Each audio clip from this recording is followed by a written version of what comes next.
Olá, tudo bem? Começamos agora a parte final da nossa análise aí a respeito dos juizados especiais cíveis. E nós temos que falar sobre a reclamação nos juizados especiais cíveis.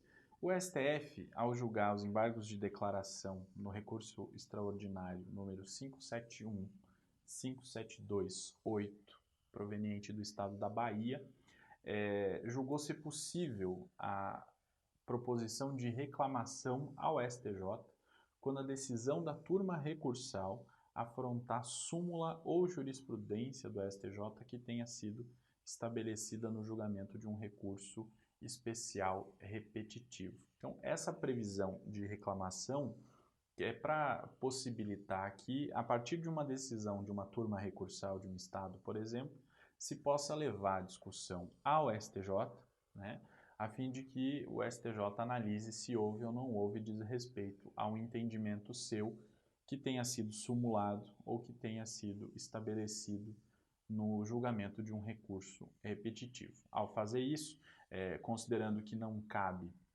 recurso especial, né, da decisão de uma turma recursal no âmbito do juizado especial cível, só cabe recurso extraordinário, é possível que a gente leve essa discussão ao STJ, né, quando se estiver tratando aí de norma de interpretação de norma de natureza infraconstitucional federal.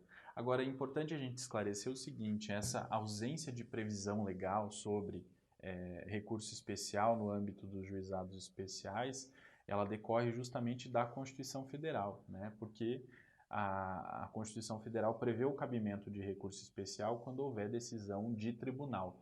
As turmas recursais não são tribunais, então por isso é que se entende não ser cabível a interposição de recurso especial a partir da decisão de uma turma recursal. Mas o STF entendeu ser cabível a reclamação, porque nesses casos, né, em que a turma recursal decide contrariamente a uma súmula do STJ ou decide contrariamente ao entendimento estabelecido num recurso repetitivo, é como se a turma recursal estivesse desobedecendo uma orientação vinculante estabelecida pelo tribunal, pelo Superior Tribunal de Justiça.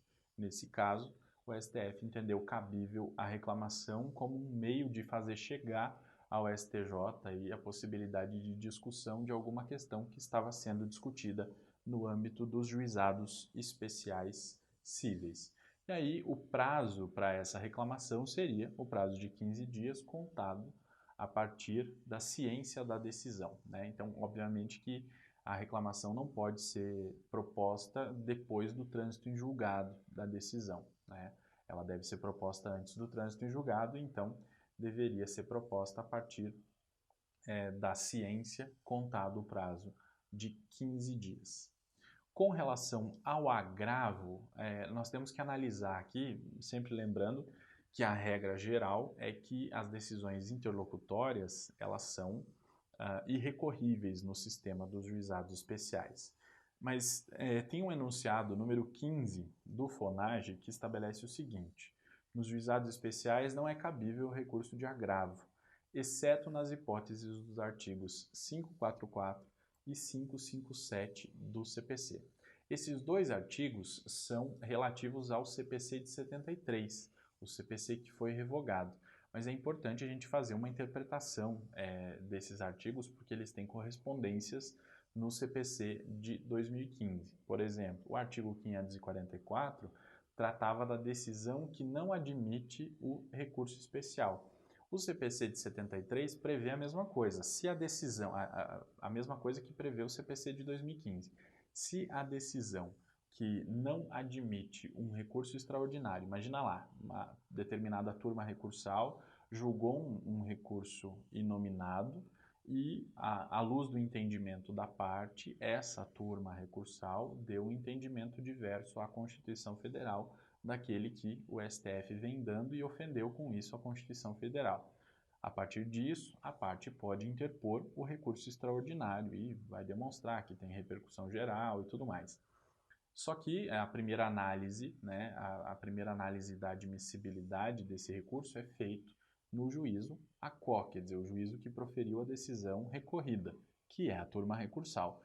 Imaginemos que o relator, ao analisar isso, entenda não ser cabível aí, o recurso extraordinário, vai inadmitir recurso extraordinário naquele caso.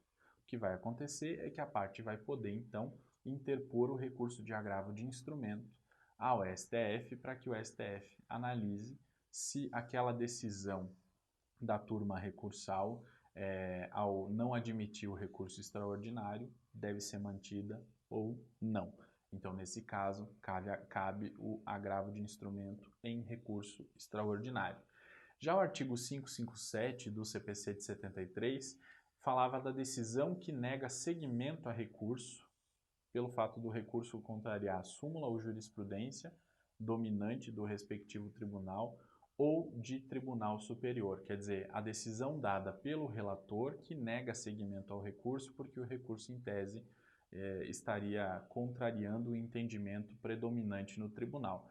Nesse caso, essa regra se aplica também aos juizados especiais, mas daí caberia o chamado agravo interno, quer dizer, dessa decisão do relator, que vai julgar monocraticamente nesse caso, é cabível a interposição de agravo interno para que a turma recursal analise aquela situação e possa rever a decisão do relator, a decisão que ele proferiu monocraticamente. Então, são essas as duas hipóteses aqui, à luz dessa interpretação do FONAGE, em que seria cabível o agravo. Numa cabe o agravo de instrumento, na outra seria cabível o agravo interno. Com relação à ação rescisória, o artigo 59 da Lei 9.099 estabelece que não se admitirá ação rescisória nas causas sujeitas ao procedimento instituído por essa lei. Então, mesmo que esteja perfeito no caso concreto uma daquelas hipóteses que justificariam uma ação rescisória, conforme previsão do CPC, no sistema dos juizados ela não vai ser possível, porque não cabe, por expressa disposição legal, ação rescisória de decisões transitadas em julgado no âmbito do sistema dos juizados especiais cíveis. Agora, a doutrina interpreta no sentido de que seria possível a querela nullitatis. Querela nullitatis é uma ação de anulação de outro processo, né, em razão de uma nulidade absoluta. Um grande exemplo seria a falta de citação, que é um vício transrescisório, né, que vai além da própria das possibilidades de rescisão por ser um vício muito grave. E aí criou-se, né, esse sistema de impugnação desse tipo de decisão que, embora transitada em julgado, pode ser anulada em razão da ofensa ao princípio do contraditório pela falta ou pela nulidade da citação. E nos juizados vale essa mesma lógica, embora não seja possível a ação rescisória, é cabível a querela nullitatis. Com relação às sentenças processuais, o artigo 51 vai estabelecer que extingue-se o processo, além dos casos previstos em lei, quando o autor deixa de comparecer a qualquer das audiências do processo, mais uma vez resgatando a importância do comparecimento das partes, né? Se o réu não comparece, ele vai ser revel. Se o autor não comparece, o processo extingue-se sem análise do mérito. Inciso 2, quando inadmissível o procedimento instituído por esta lei ou o seu prosseguimento após a conciliação. Por que após a conciliação? Porque é possível que o acordo estabeleça um valor até maior do que o valor de alçada, o que não pode haver uma sentença, né, estabelecendo um valor maior. Então, fora daquelas hipóteses da competência do juizado, se houver proposição de uma ação, o que vai acontecer é a extinção do processo por conta da inadmissibilidade desse procedimento especial dos juizados especiais. O inciso 3 diz que vai ser extinto o processo quando for reconhecida a incompetência territorial. Quer dizer, os autos não vão ser determinados, não vai ser determinar o encaminhamento dos autos ao juízo competente. Constatada a incompetência territorial, o processo é extinto sem análise do mérito e a parte deve propor a ação de novo no juízo competente. O inciso 4 fala de quando sobrevier qualquer dos impedimentos previstos no artigo 8º da lei. O 5 fala de quando falecido o autor, a habilitação depender de sentença ou não se der no prazo de 30 dias, considerando aí a brevidade do procedimento, né? Se tiver que esperar mais do que 30 dias, ou se tiver que esperar uma decisão judicial para habilitar o novo autor no processo, aí nesse caso o processo vai ser extinto sem análise do mérito. O inciso 6 fala de quando falecido o réu, o autor não promover a citação dos sucessores no prazo de 30 dias da ciência do fato. Quer dizer, aí o autor vai dar causa à extinção do processo porque não tomou uma medida que lhe era competente. E aí, diz lá o parágrafo 1º que a extinção do processo vai depender de prévia intimação das partes, e aqui é possível que haja uma alegação de contrariedade deste parágrafo 1º com o artigo 10 do Código de Processo Civil, que estabelece o contraditório como um direito da parte de influenciar a decisão judicial. Já o parágrafo 2º desse artigo 51 faz uma referência ao inciso 1, né, para dizer que quando comprovar que a sua ausência na audiência decorre de força maior, a parte poderá ser isentada pelo juiz do pagamento das custas processuais. Nessa hipótese aqui é quando o autor deixa de comparecer na audiência. E aí, se ele comprovar que ele não compareceu, mas havia um motivo de força maior para o seu não comparecimento, ele pede para que o juiz o isente das custas processuais, porque se ele deu causa à extinção do processo sem análise do mérito, ele vai ter que pagar as custas processuais. Para finalizar, nós temos que entender como que se dá o procedimento de cumprimento de sentença e de execução no âmbito dos juizados especiais cíveis. E o artigo 52, lá no seu inciso 4 da Lei 9.099, prevê a possibilidade de pedido oral de cumprimento de sentença. Então, uma vez que tenha sido prolatada decisão, né, com trânsito em julgado, ou mesmo que não tenha transitado em julgado, sendo possível o cumprimento provisório da sentença, esse pedido de cumprimento da sentença pode ser formulado de maneira escrita ou oral. O artigo 52, no seu inciso 5, vai falar sobre o procedimento nas sentenças, para a execução das sentenças que tenham fixado lá uma obrigação de entregar a coisa, de fazer ou de não fazer. Vai dizer que o juiz, na sentença ou na fase de execução, combinará multa diária, arbitrada de acordo com as condições econômicas do devedor, para a hipótese de inadimplemento. Não cumprida a obrigação, o credor poderá requerer a elevação da multa ou a transformação da condenação em perdas e danos, que o juiz de imediato arbitrará, seguindo-se a execução por quantia certa, incluída a multa, vencida de obrigação de dar quando evidenciada a malícia do devedor na execução do julgado. Então aqui está tratando daqueles casos em que o juiz estabelece uma obrigação de fazer e ele vai estabelecer multa, né, de fazer, de não fazer ou de entregar a coisa. Estabelece multa com prazo para cumprimento da obrigação. Se ela não for cumprida, incide a multa.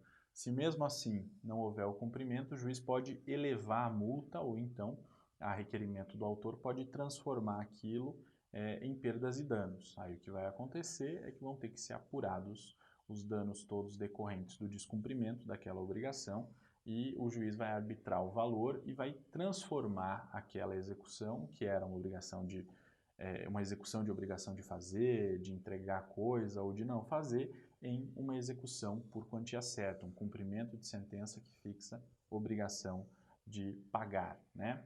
Já o inciso 6 do artigo 52 fala da obrigação de fazer, dizer que o juiz pode determinar o cumprimento por outrem, fixado o valor que o devedor deve depositar para as despesas sob pena de multa diária. Então, se tratar de uma obrigação de fazer, o devedor não fizer, o juiz pode então determinar que outra pessoa o faça e quem vai ter que arcar com as custas disso será o devedor, sob pena de multa também. O inciso 7 fala, do artigo 52, fala sobre alienação forçada dos bens e diz que o juiz poderá autorizar o devedor, o credor ou terceira pessoa idônea a tratar da alienação do bem penhorado, a qual se aperfeiçoará em juízo até a data fixada para a praça ou leilão.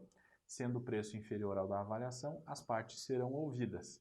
Se o pagamento não for à vista, será oferecido caução idônea nos casos de alienação de bem imóvel ou hipotecado o imóvel. Então, é um procedimento bastante mais simplificado do que aquele procedimento previsto no Código de Processo Civil. Aquele procedimento é utilizado como base, né, quando eu vou fazer o cumprimento das obrigações de pagar quantia. E daí, no momento da alienação, aplica-se o disposto aqui no inciso 7, que estabelece um procedimento bastante simplificado para que essa alienação aconteça. O 52, inciso 8, dispensa a publicação de editais em jornais quando se tratar de alienação de bens de pequeno valor, mais uma simplificação do procedimento. Já o inciso 10 fala da possibilidade de oferecimento de embargos. Ele ainda usa a denominação de embargo, né? No Código de Processo Civil, considerando que a gente já não fala mais em embargos à execução de título judicial, a gente chama de impugnação ao cumprimento de sentença. Mesma coisa, né? Aqui ele fala embargos, mas ele está tratando da impugnação ao cumprimento de sentença e vai dizer o que pode ser alegado nisso. Falta nulidade de citação no processo, se o processo correu à revelia, que é um dos casos mais graves de nulidade processual, manifesto excesso de execução, erro de cálculo ou eventual causa impeditiva, modificativa ou extintiva da obrigação que seja superveniente à sentença. Essas são as matérias que o devedor pode alegar na sua impugnação ao cumprimento de sentença no âmbito dos juizados especiais. Esse é o procedimento da execução do título judicial. Agora nós temos que ver, conforme o artigo 53, como se dá a execução de título extrajudicial, porque também é possível no juizado que se execute um título extrajudicial. Diz que a execução desse tipo de título, no valor de até 40 salários mínimos, vai obedecer o disposto no Código de Processo Civil e as modificações previstas ali no artigo 53. Quais são as modificações? Parágrafo 1º diz que, efetuada a penhora, o devedor vai ser intimado para comparecer à audiência de conciliação quando poderá oferecer embargos, por escrito ou verbalmente. Então aqui, quando ele fala em embargos, o Código faz remissão ao artigo 52, inciso 9, que estabelece quais são as matérias que o devedor pode alegar lá no cumprimento do título judicial, que é a mesma matéria que ele pode alegar aqui no cumprimento do título extrajudicial, nos embargos contra a execução por título extrajudicial. Então, o que tem de diferente nesse procedimento aqui é que vai ser designada uma audiência de conciliação, mesmo no processo de execução, para verificar se as partes têm algum interesse em fazer acordo, né? Se não houver acordo, a parte devedora vai poder apresentar os seus embargos, que é a defesa do executado, na própria audiência. O parágrafo 2º diz que na audiência será buscado o meio mais rápido e eficaz para a solução do litígio, se possível com dispensa da alienação judicial, devendo o conciliador propor, entre outras medidas cabíveis, o pagamento do débito a prazo ou a prestação, a dação em pagamento, ou a imediata adjudicação do bem penhorado. Quer dizer, vão se buscar outras formas, além necessariamente da penhora ou da alienação de bens, para que aquela obrigação seja cumprida pelo devedor. Parágrafo 3º diz que, se não forem apresentados os embargos em audiência, ou se os embargos forem julgados improcedentes, qualquer das partes pode requerer ao juiz a adoção de uma das alternativas do parágrafo anterior, imediatamente. E o parágrafo 4º diz que, não encontrado devedor ou não existindo bens penhoráveis, o processo será imediatamente extinto, devolvendo-se os documentos ao autor, diferente do procedimento da execução por título executivo extrajudicial prevista no CPC. Lá o processo não vai ser extinto. O que pode acontecer é que, não encontrando bens em nome do devedor, o processo fique suspenso, né? Aqui o processo vai ser extinto porque o procedimento é muito mais expedito. Obviamente, o que se busca é a efetividade, né, daquele processo. E para finalizar, vamos falar do artigo 55, no seu parágrafo único, que estabelece sobre as despesas processuais, para dizer o seguinte: na execução não serão contadas custas, salvo quanto, inciso 1, quando reconhecida a litigância de má-fé, quando improcedentes os embargos do devedor e quando tratar-se de execução de sentença que tenha sido objeto de recurso improvido do devedor. Nesses casos aqui, vai haver a condenação ao pagamento das custas processuais. Fora desses casos, não teremos despesas processuais para serem pagas pelas partes. Ok? Era isso que nós tínhamos para tratar sobre o procedimento nos juizados especiais cíveis. Nos vemos no próximo módulo para falar sobre os juizados da Fazenda Pública. Até mais!